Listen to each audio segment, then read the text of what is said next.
Hello everyone, welcome to সাফল্য Bangla YouTube channel.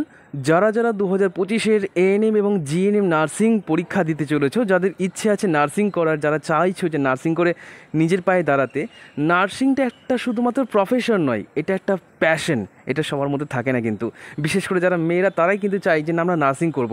তো nursing form fill up কবে থেকে শুরু হচ্ছে, কবে থেকে তোমরা ফর্ম ফিল আপ করতে পারবে, এবং সবথেকে বড় প্রশ্ন কীভাবে প্রিপারেশান শুরু করবে, কোন কোন বইগুলো ফলো করবে, টপার্সরা কোন বইগুলো ফলো করলে যার ফলে তারা একটা ভালো রেজাল্ট করে 80+ নাম্বার কিন্তু করতে পারো, সেইভাবে তোমরা পড়াশোনা করতে পারবো।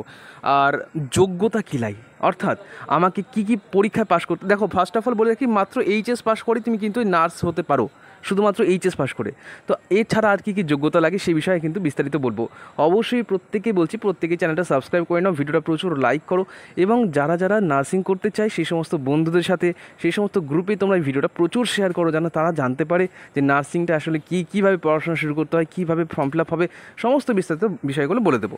সিলেবাস কী থাকে সমস্ত বিষয় বলবো। তো ফার্স্টে তোমাদেরকে বলবো একটা কথা, দেখো কারা কারা বাবাকে ভালোবাসো, বাবা কিন্তু তোমাদের জন্য প্রচুর পরিশ্রম করে। প্রতিটা মানুষ জানো যে নিজের স্বপ্ন থেকে বড় কথা তার যেন ছেলেমেয়ের স্বপ্নটা পূরণ হয়, সেটার জন্য প্রত্যেকটা বাবা মা কিন্তু প্রতিদিন চেষ্টা করে যে তার ছেলেকে যেন ভালো করে মানুষ করতে পারি।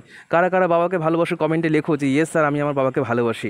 তো চলো একটা লাইক হয়ে যাক বাবার নামে, ঠিক আছে। এবার দেখো ফার্স্টে বলি যে সিলেবাসের ব্যাপারটা। সিলেবাস কিন্তু 2021-এ যা ছিল 22-এ চেঞ্জ হয়েছে, 23-এ গিয়ে সেম ছিল, 24-এ কিন্তু একটু পরিবর্তন হয়েছে।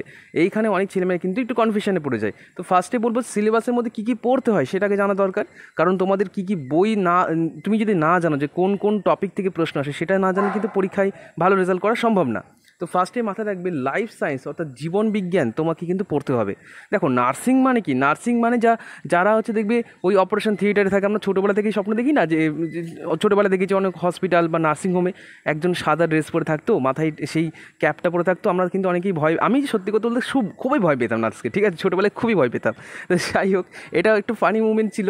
এখন যেমন দেখলে এখনও মনে হয় যে আমি সেই ছোটোবেলায় ভয় পেতাম, প্রচণ্ড ভয় লুকিয়ে যেতাম।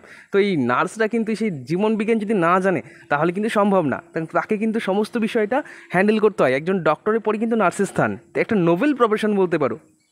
লাইফ সায়েন্স থেকে থাকে কত নম্বর, 50 নম্বর থাকে টোটাল, কিন্তু 115 নম্বরে পরীক্ষা হয়, 100 নয় 115 নম্বর, ঠিক আছে। লাইফ সায়েন্স থেকে 50 নম্বর, ফিজিক্যাল সায়েন্স থেকে 25 নম্বর, ইংলিশ থেকে থাকে তোমার হচ্ছে কি 15 নম্বর, ম্যাথামেটিক্স থেকে থাকে 10 নম্বর। অর্থাৎ ম্যাথ মানে কি তোমরা সবাই জানো, অঙ্ক, জেনারেল নলেজ থেকে 10 নম্বর। আর একটা থাকে সেটা হচ্ছে লজিক্যাল রিজনিং। এটা একটা নতুন সাবজেক্ট লাগতে পারে যে স্যার এটা কী, তো আমরা পুরো বিস্তারিত বিষয়গুলো বলবো। আর পরবর্তীকালে তোমাদের এগুলো ফ্রি ক্লাসও আসবে, পেইড ব্যাচও আছে আমাদের। পেইড ব্যাচ নিয়ে একটু পরে বলছি, আগে তোমাদের বলে দিই যে সিলেবাসের মধ্যে কী কী পরিবর্তন হতে পারে। দেখো 2024-এ একটু পরিবর্তন করে দিয়েছিল, পরীক্ষাতে দেখা গেছে এখানে দেখতে পাবে ক্যাটেগরি 1 এবং ক্যাটেগরি 2 দুটো আলাদা বিষয়। ক্যাটেগরি 1-এ মানে হচ্ছে একটা প্রশ্নের একটাই উত্তর হবে, ঠিক আছে, সেক্ষেত্রে 1 নম্বর করে পাবে। কি বললাম, একটা প্রশ্নের একটা উত্তর এবং সেই প্রশ্নের ক্ষেত্রে 1 নম্বর পাবে। কিন্তু ক্যাটেগরি 2-এর ক্ষেত্রে কি হয়, একটা উত্তর হতে পারে, দুটো উত্তর হতে পারে, আবার 3টে উত্তর হতে পারে। এটা হচ্ছে ক্যাটেগরি 2-এর নিয়ম। কিন্তু 2024-এর পরীক্ষায় দেখা যায় যে একটা নিয়ম পরিবর্তন করে দিয়েছে। ফিজিক্যাল সায়েন্সে ক্যাটেগরি 2-এর ক্ষেত্রে একটাই উত্তর হবে, সেখানে 2টো বা 3টে উত্তর হবে না। বুঝতে পারলাম? আচ্ছা, এই 2টো বা 3টে উত্তরের ক্ষেত্রে তোমাকে 2 নম্বর দেওয়া হবে। বলতে পেরেছি আশা করছি। তো সিলেবাসে একটু পরিবর্তন হয়েছে 2024-এ, আশা করো 2025-এও সেই পরিবর্তিত সিলেবাসই তোমরা হয়তো দেখতে পাবে, ঠিক আছে, কারণ একবার যখন চেঞ্জ হয়েছে সেটা থাকে। এবার তোমাদের বলবো যে বিষয়টা ফর্ম কবে থেকে শুরু হবে, ফর্ম ফিল আপ কবে থেকে শুরু। দেখো প্রতি বছরই কিন্তু মোটামুটি ফেব্রুয়ারি মার্চ এরকম মাস থেকে শুরু হয়, ঠিক আছে। তো ধরে নিয়ে চলো এই বছরও তাই ওই ফেব্রুয়ারি মার্চের মতো ওরকম টাইমে কিন্তু শুরু হয়ে যাবে, ঠিক আছে। অবশ্যই প্রত্যেকে বলছি চ্যানেলটা প্রত্যেকে সাবস্ক্রাইব করো আর ভিডিওগুলো প্রচুর শেয়ার করো, কারণ এগুলো কিন্তু অনেকে জানে না। দেখো ফর্ম ফিল আপ করার মানেই কিন্তু তুমি ট্রেনিংয়ে পেয়ে গেলে না বা চাকরি হয়ে গেল না। প্রথমে তুমি ফর্ম ফিল আপ করবে, ফর্ম ফিল আপ করার পর তোমাদের একটা পরীক্ষা হয়, সেই পরীক্ষায় ভালো রেজাল্ট যদি না করো তাহলে কিন্তু এই এত জানা সত্ত্বেও কিন্তু অনেকে সুযোগ পাবে না। এর জন্য তোমাকে কিন্তু লাগাতার পরিশ্রম করতে হবে, এবং এই পরীক্ষা ধীরে ধীরে কিন্তু বেশ কঠিন থেকে কঠিনতর দিকে যাচ্ছে, কারণ প্রচুর ছেলেমেয়ে আছে যারা শুধুমাত্র এইচএস পাস নয়, তুমি ভাবলে অবাক হয়ে যাবে, তুমি যদি জানো তাহলে অবাক হয়ে যাবে, যেটা কি এই পরীক্ষায় কিন্তু গ্র্যাজুয়েশন যারা পাশ করে তারাও পরীক্ষায় বসে, এমনকি যারা পোস্ট গ্র্যাজুয়েট পাশ করেছে অর্থাৎ এমএ এমএসসি করেছে তারাও কিন্তু পরীক্ষায় বসে। এবং একটা বড় কথা বলো তো, একটা বড় কথা হচ্ছে কি বলো তো, এইখানে কিন্তু তোমাদের এজ ক্রাইটেরিয়া নেই, অর্থাৎ কোনো আপার এজ লিমিট নেই। তোমার যে কোনো বয়সে তুমি পরীক্ষায় বসতে পারছো। তোমার বয়স যদি 40ও হয় তুমি পরীক্ষায় বসতে পারছো, তোমার বয়স যদি 18 বছর হয় তাও তুমি পরীক্ষায় বসতে পারছো, তার তোমার বয়স যদি 30 বছর হয় তাও তুমি পরীক্ষায় বসতে পারছো। তাহলে এইখানে কিন্তু কম্পিটিশন ধীরে ধীরে ধীরে বাড়ছে, ঠিক আছে? তো অবশ্যই সেই ব্যাপারগুলো মনে রাখবে। ছেলে মেয়ে সবাই অ্যাপ্লাই করতে পারে, জিএনএম ক্ষেত্রে সবাই অ্যাপ্লাই করতে পারছো, বাট এএনএমটা কি, এএনএমটা হচ্ছে তোমাদের অক্সিলারি নার্সিং মিডওয়াইফারি, সেক্ষেত্রে শুধু মেয়েরা আবেদন করতে পারছে, এবং এই এএনএম করার সঙ্গে সঙ্গে কিন্তু চাকরিটা হয়ে যায় এখনকার দিনে, ঠিক আছে? এখনকার দিনে এরকম কোনো কোর্স আছে যে কোর্স করার সঙ্গে সঙ্গে গভর্নমেন্ট জব? তো এই একমাত্র এএনএমটা আছে এমন, যেটা কিন্তু পাস করার সঙ্গে সঙ্গে এএনএম করার পরে কিন্তু চাকরিটা হয়ে যাচ্ছে। আমি এবার তোমাদেরকে একটু ইনফরমেশন দিই, 2025-এ যারা নার্সিং পরীক্ষায় বসতে চলেছো, তোমাদের মধ্যে অ্যাকচুয়ালি একটা ভুল কী বলো তো, তোমরা সবসময় ভাবো যে আমি নিজে থেকেই পড়বো, নিজে থেকেই পড়েই পাস করে যাব, অতটা কঠিন আসেই না, সহজ হয়, পরীক্ষায় পাস করে যাব। কিন্তু এটা ভুল। একটা সঠিক গাইডেন্স না থাকলে কিন্তু একটা বড় লক্ষ্যে পৌঁছানো একটা মুশকিল ব্যাপার। এখনকার দিনে সবাই কিন্তু প্রচুর স্মার্ট, প্রত্যেকটা ছেলে মেয়ে দেখবে প্রচুর অ্যাওয়ার থাকে, প্রত্যেকে কিন্তু প্রচুর পড়াশোনা করছে।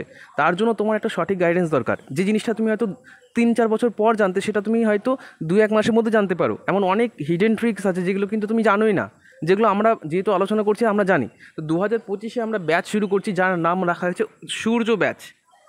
সূর্য যে কিনা আমাদের মাথার উপর থাকে, এবং যে না থাকলে আমরা সবাই অন্ধকার হব। সে নিজে পড়ছে কিন্তু সবাইকে আলোকিত করছে, সেই হিসেবে কিন্তু আমাদের নতুন ব্যাচের নাম রেখেছি সূর্য ব্যাচ। আচ্ছা, এই ব্যাচে কী কী পাচ্ছি স্যার? এই ব্যাচের মধ্যে পাচ্ছ লাইভ ক্লাস হবে। কোথায় হবে? টেলিগ্রামে, ঠিক আছে? টেলিগ্রামে আমাদের গ্রুপ রয়েছে, সেই টেলিগ্রামে প্রাইভেট গ্রুপে সেখানে হবে। সেইখানেই রেকর্ডিং পেয়ে যাবে। কোনো একটা ক্লাস মিস হয়ে গেলে স্যার রেকর্ডিং পাবো না? নিশ্চয়ই রেকর্ডিং পাবে। আচ্ছা, রেকর্ডিংও পাবো স্যার। তাহলে আর কী কী পাবো স্যার? দেখো বলে রাখি, যেদিন যা ক্লাস হয়, একটা স্পেশালিটি বলি যে আমাদের কাছে ভর্তি হবে কেন, আমাদের আলাদা কোথায়? যেদিন যা ক্লাস হয় পরের দিন কিন্তু সেই টপিকের ওপর, সেই জায়গাটা থেকে কোয়েশ্চেন ধরা হয়, যে তুমি কতটা কি শিখেছো, তুমি কতটা কি জানো। এটা একটা মক টেস্টের মতো নেওয়া হয়। তাহলে ছেলেমেয়েদের প্রচুর ইন্টারেস্ট পায়, যে তাই তো দেখি তো আমি কতটা কি পারছি। এবং এইখানে কিন্তু অনেক ছেলেমেয়েরা কিন্তু এইভাবে নিজেকে ডেভেলপ করছে। আর একটা পয়েন্ট বলি, এখানে ডাউট ক্লিয়ারিং সেশন রাখা হচ্ছে, এবং সব থেকে বড় কথা, তোমাদের কিন্তু লাগাতার একটা সপ্তাহে একটা করে মক টেস্ট নেওয়া হবে, ঠিক আছে? সপ্তাহে একটা ফুল মক টেস্ট নেওয়া হয়, এটা ফ্রি অফ কস্ট। এর মধ্যে দেখো বলে রাখি, ফ্রি অফ কস্ট মানে কি, এর মধ্যে সবগুলো ইনক্লুড রয়েছে। এত কিছু বলো না, live class, recording, mock test, ঠিক আছে? এবং সপ্তাহে একটা মক টেস্ট। টিচার আছে টোটাল 3 জন, আমি বলছি টিচারের ব্যাপারটা। তো এই সব কিছু পাচ্ছ কত টাকায়? মাত্র কিন্তু 750 টাকার, 800 টাকাও লাগবে না। এই 750 টাকায় পাচ্ছ মাত্র, এটা গিফট হিসেবে দিচ্ছি। পরবর্তীকালে এটা 900 টাকা হয়ে যাবে, 800 টাকা তো সম্ভব নয়, ঠিক আছে? তুমি এটা ভাবতে পারো যে স্যার এই 750 টাকা তো প্রতি মাসে লাগছে নাকি? না, একেবারেই নয়। এই 750 টাকা টোটাল কোর্স ফি, টোটাল 6 মাসে বলেছি, টোটাল 6 মাসে তোমাদের 750 টাকা লাগবে। তাহলে একটা জিনিস ভেবে দেখো, যে 750 টাকা এখনের দিনে কী হয়। একটা জায়গায় একটা জিন্সের প্যান্ট বা একটা নর্মাল জামা প্যান্ট কিনতে গেলে তোমাদের 2-3 হাজার টাকা খরচ হয়ে যায়, সেখানে 6 মাস তোমরা পড়াশোনার সুযোগ পাচ্ছ। তো যাই হোক, যদি কারো ভর্তি হওয়ার মনে থাকে, আমি বলছি, নাম্বারটা দিয়ে দিচ্ছি। নাম্বারটা হচ্ছে এইটা, 9609122622। এই নাম্বারটায় যোগাযোগ করবে।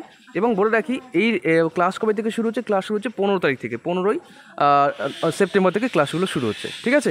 তো প্রত্যেকেই বলবো, যারা ভর্তি হওয়ার অবশ্যই তাড়াতাড়ি ভর্তি হয়ে যাবে। এবার চলো তোমাদেরকে বলি যে বিষয়টা, সেটা হচ্ছে প্রিপারেশন কীভাবে শুরু করব। দেখো, প্রিপারেশন আমি বলবো যে ফার্স্টে যে বইটা পড়তে হবে সেটা টেক্সট বই। তো টেক্সট বই যদি না পড়ো, তুমি কিন্তু কখনোই পরীক্ষা পাস করতে পারবে না। যে আমি শুধুমাত্র এমসিকিউ পড়ে চলে গেলাম, তারপরে পরীক্ষা পাস করে যাবো, এটা কিন্তু নয়।